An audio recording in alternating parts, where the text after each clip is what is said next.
গঙ্গা, যমুনা, সরস্বতী, তিনটে নদী, তিনজনকে বোন বলা হয়, তিন বোন। গঙ্গা যমুনা আমরা চোখে দেখতে পাই, কিন্তু সরস্বতী নদীকে আমরা চোখে দেখতে পাই না।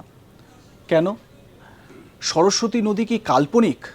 দেখুন, এই সরস্বতী নদী নিয়ে অনেক চর্চা হয়েছে, এমনকি আমাদের দেশের পার্লামেন্টে, সংসদেও এই বিষয়ে কিন্তু প্রশ্নোত্তর পর্বে এই বিষয়ে কিন্তু উত্থাপিত হয়েছিল।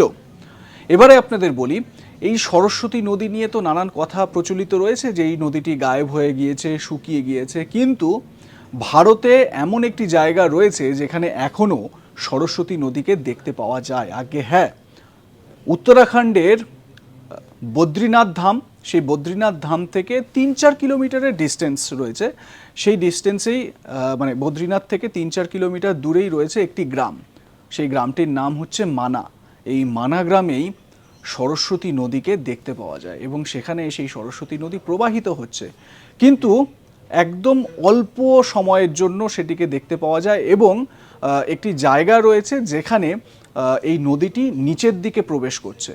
বলা হয় এই জায়গাতেই সরস্বতী নদী পাতালে প্রবেশ করেছিল এবং এই নদীটির পাশেই মা সরস্বতীর একটি মন্দিরও রয়েছে।